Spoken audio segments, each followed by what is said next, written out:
24-hour no drinking. Body feels quite dehydrated, yeah? You know, I did many nyungne, 48-hour no food, no water. 2 days. I skipped 2 days, many times. Yeah. You know, it's really your mind, you know. If you can tell yourself you're going to be okay, it's okay. Yeah.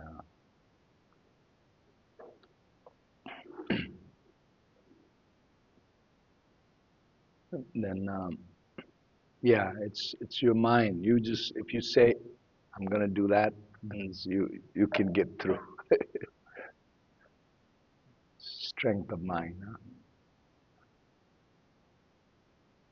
You know, the story is Buddha in his yogic practice of austerity, 6 years without a food.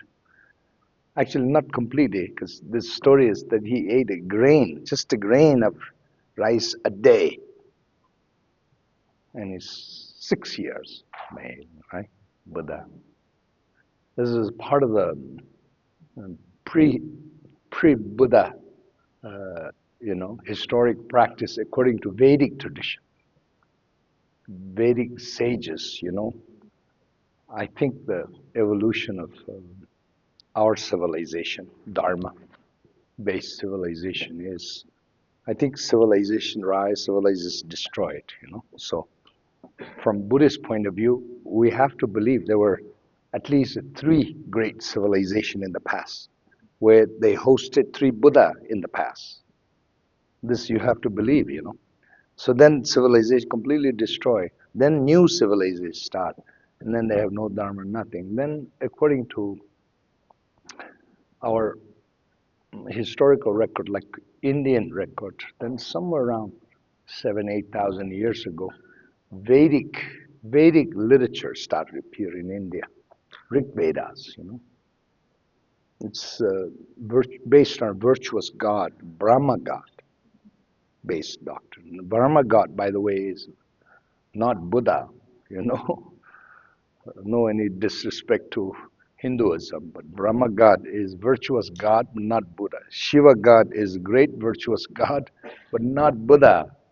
Vishnu God, neither is Buddha, like that. But if you look back according to the history,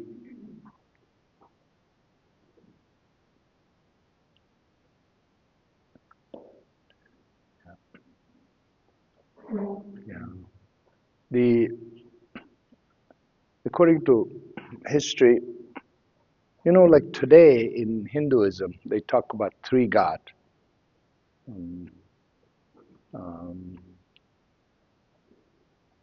Brahma God, Vishnu, and then Shiva, 3 gods. Somehow ended up playing a very important role in Hindu doctrine now. But actually, originally, supposedly, wasn't really so. So it evolved, and finally became. So anyway,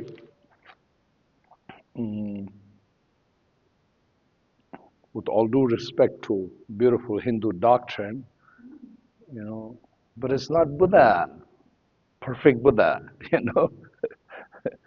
And so anyway, but these virtuous God play a role for Buddha to demonstrate perfection, though. They deserve credit because they play a role in making, Indian society at that time, how do you say, virtuous society through virtuous teaching.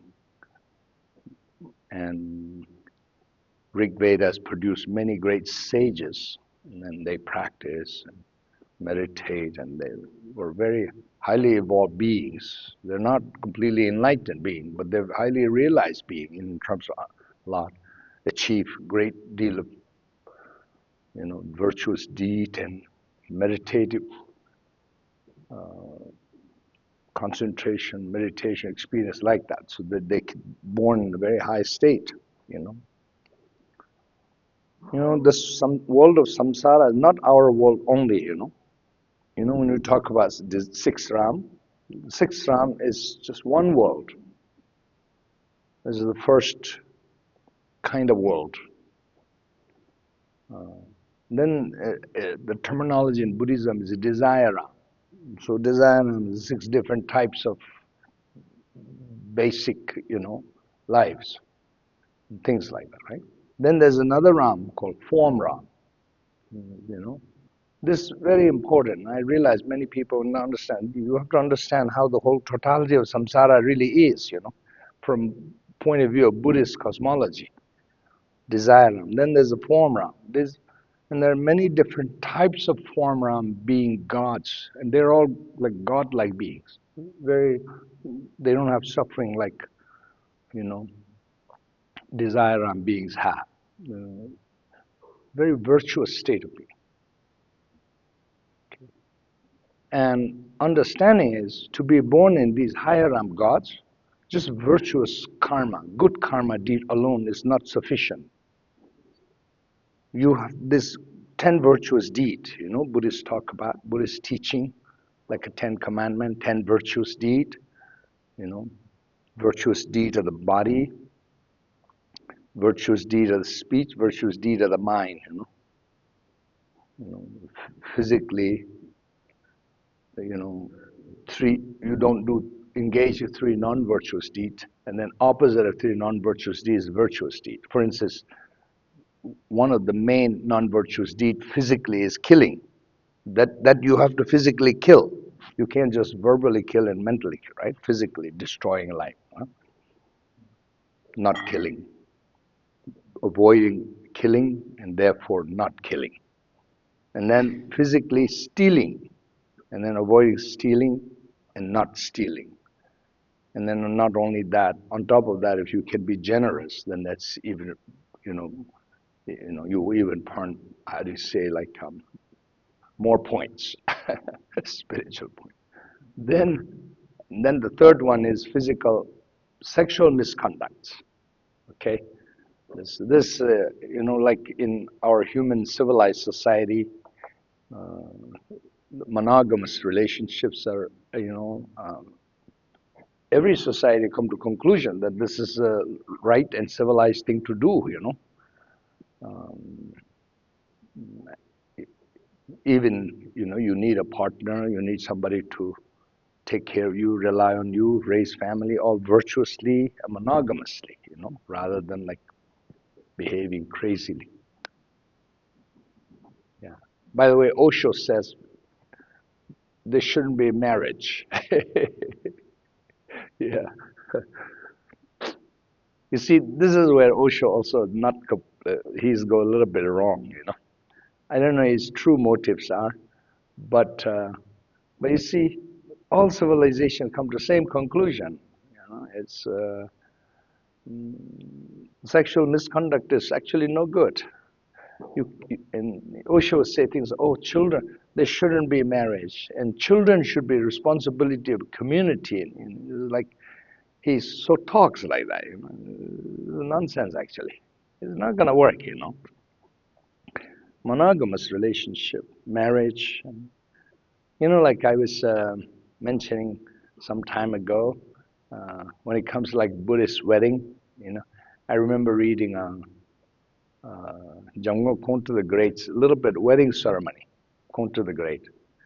And then in there, he wrote that wedding ceremony because, in Kham, where Papung Monastery, Taisiddha Rinpoche's monastery, Jamgön Kongtrul Rinpoche the Great is from there.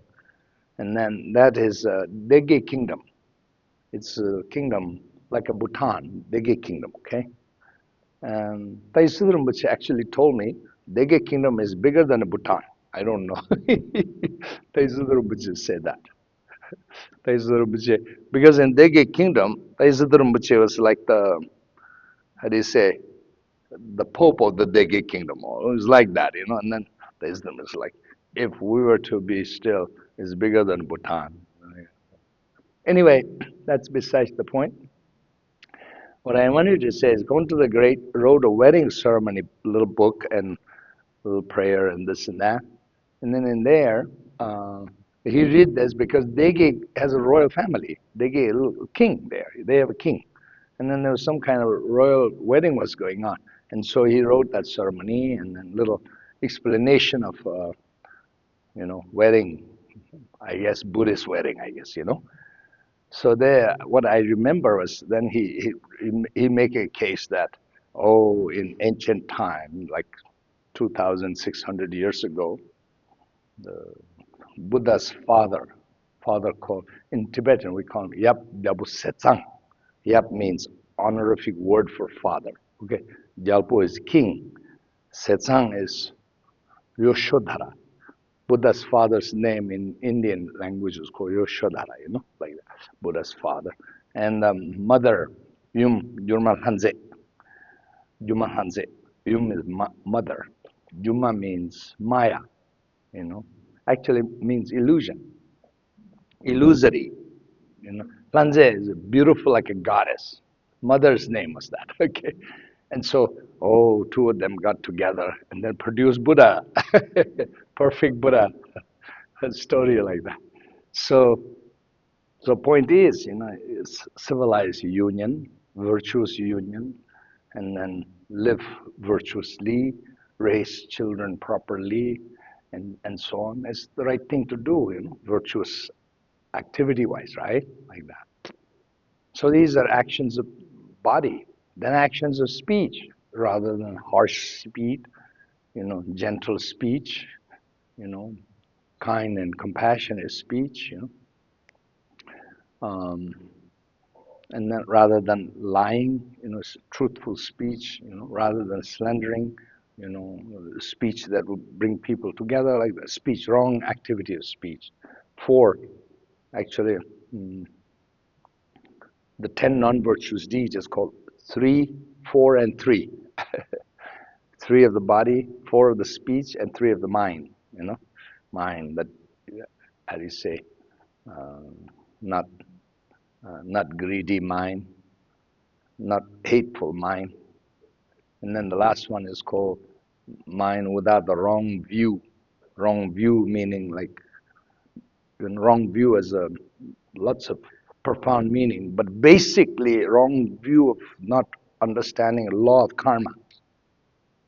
Right and wrong, understand correctly. That's the right view. Not to have that is wrong view. So things like that, So 10 virtuous deed is foundation to be born even in higher Ram God. That you need that power of 10 virtuous deed, but that's not good enough. You will not be born in higher Ram gods just by the virtue of physical deed alone. You need mental concentration.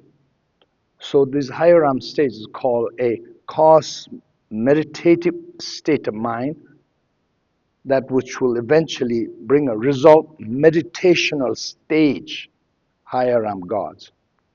The second, form Ram God. There's actually 17 different levels of God Ram like that. In Buddhist literature, Abhidharma doctrine will talk about, different state of mind, how you go in deep state of mind, peaceful, virtuous, peaceful, one-pointed state of mind. You can go in many different types of meditative state. You see, like the different. And then when you make it first stage, second stage, third stage, like that, finally. You see? Then the highest stage, then you go beyond that. Then the last stages are called formless Ram beings. Those are the highest being in samsara. It's still samsara. You can still fall. You see? Yeah, 4 different types of highest state of being. They're called formless Ram being. Their karma is very subtle, so they don't have physical gross form body anymore. Some kind of subtle body, like that. All these different things. So what I'm trying to say is, some 8,000 years ago in India, time has come and civilization, our civilization started. And then the Brahma gods actually are virtuous gods. They're disciples of the Buddha too, So they started to have a little influence on human beings with some teaching on the Rig Vedas, Upanishads, and so on, came. And then they were able to influence some virtuous people. Among them, many of them became very great sages.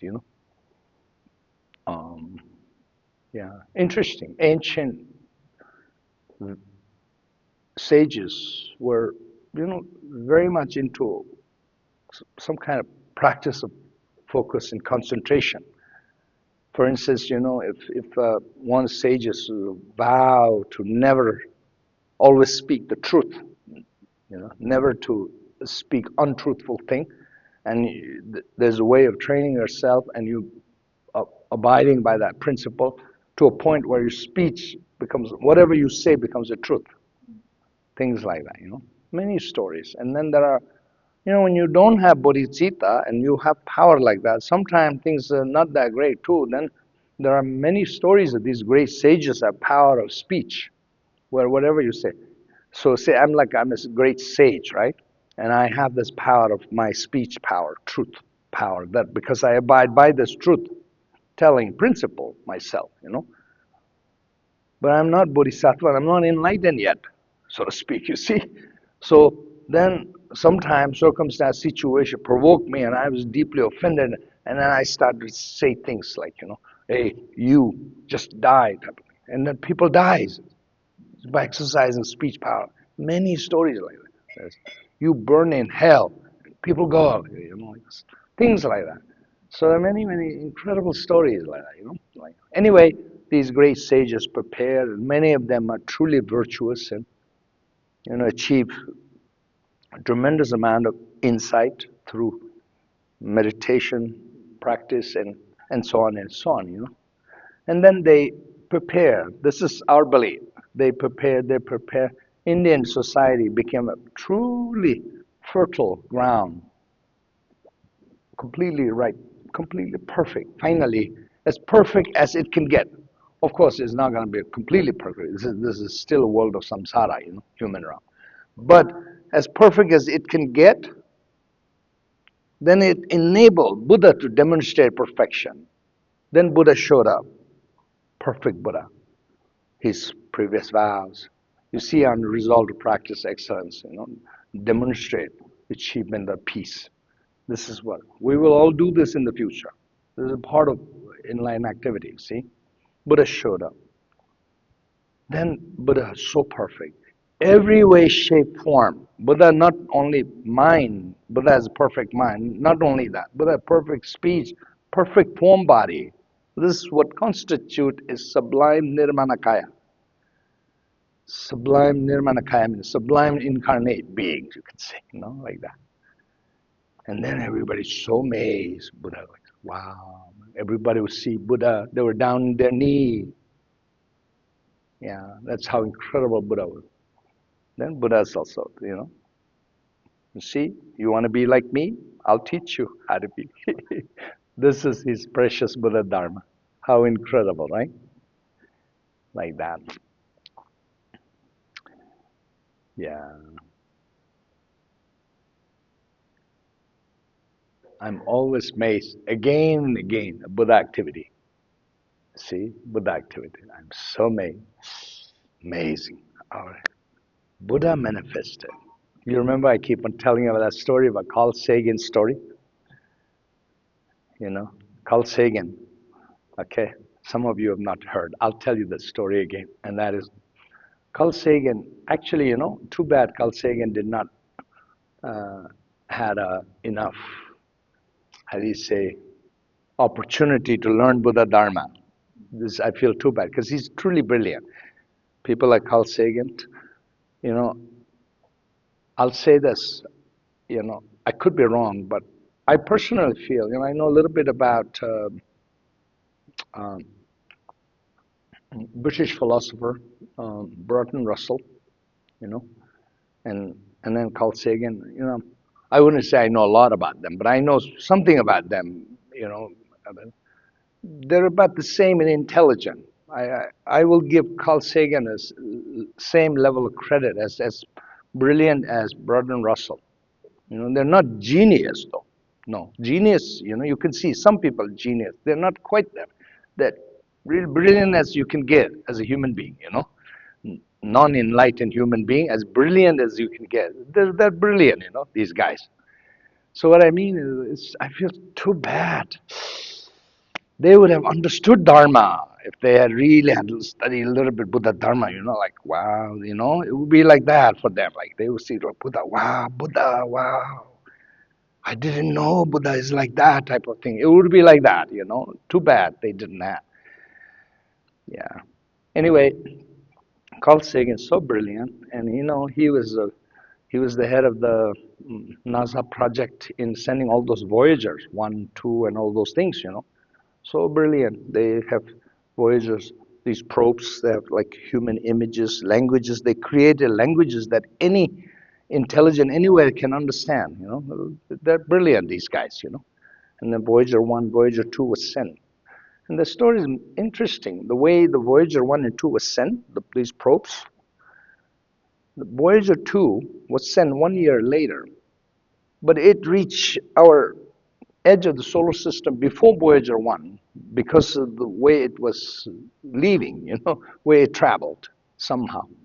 And then when it was at the edge of our solar system, and Carl Sagan and his team decided to give it a how do you say command that it should turn its camera back towards the Earth, our direction, and take a last picture of the photo of our solar system and where our planet Earth direction is.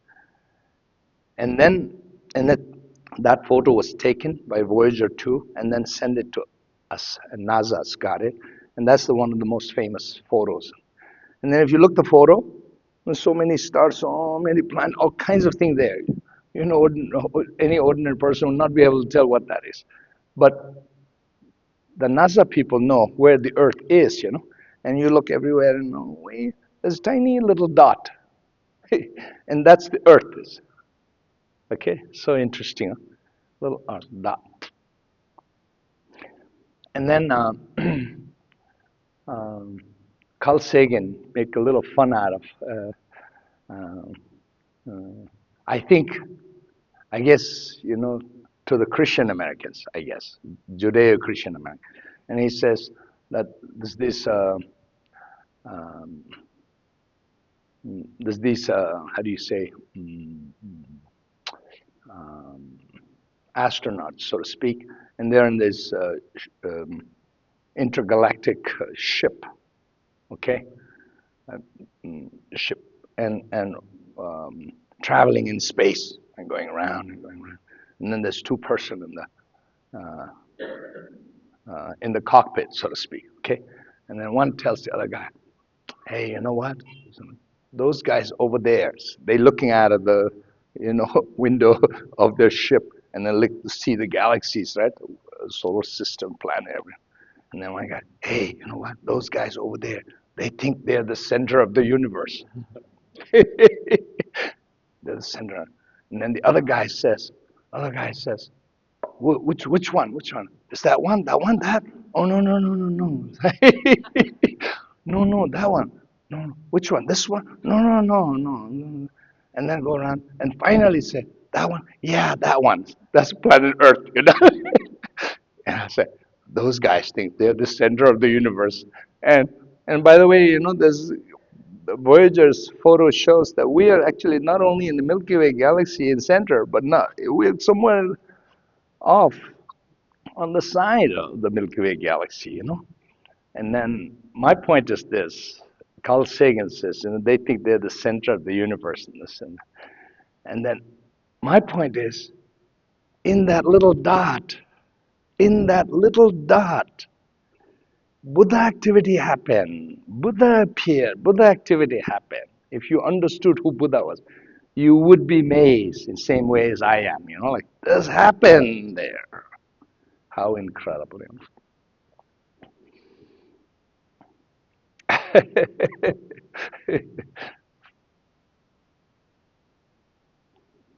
I should have conversation with Carl Sagan, right?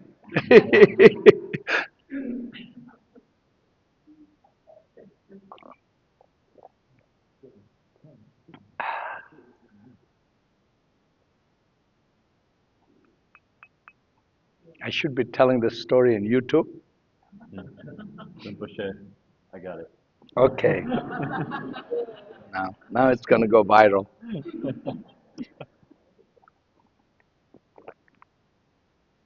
Buddha activity. Amazing. Imagine if Buddha were not appear. Imagine. We were all completely lost. Completely lost. And that's how precious Buddha activity is. See? Yeah.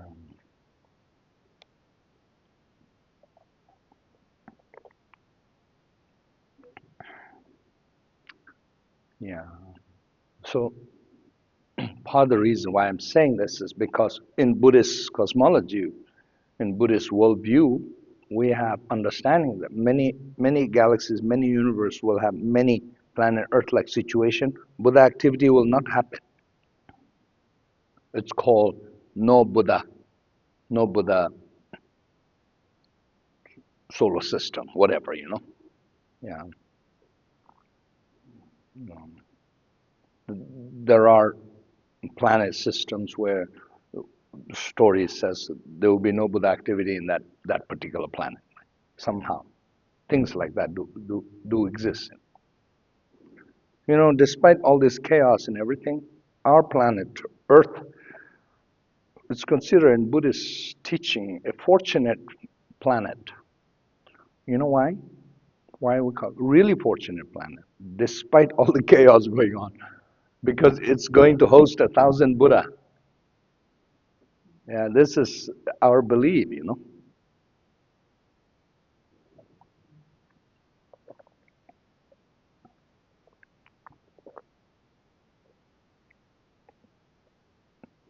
On Pune, we too much talking.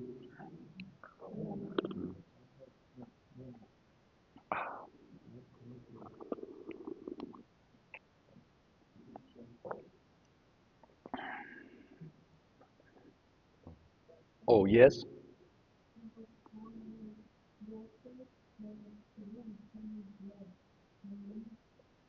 Oh, Chenrezig's red and green face. What does it mean?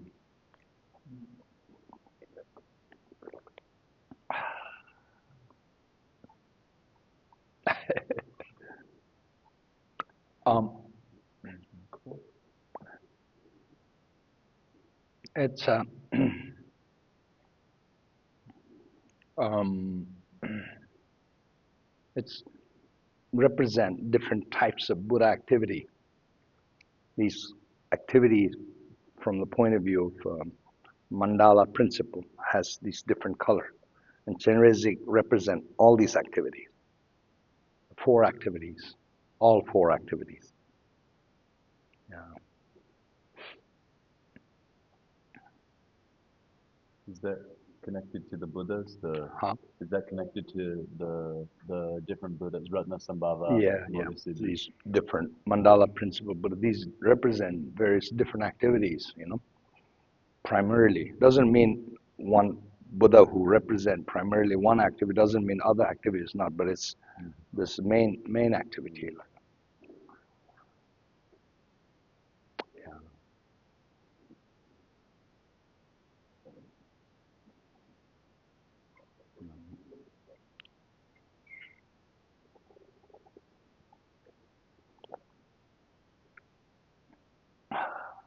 Chenrezig manifestation. How incredible manifestation. Huh?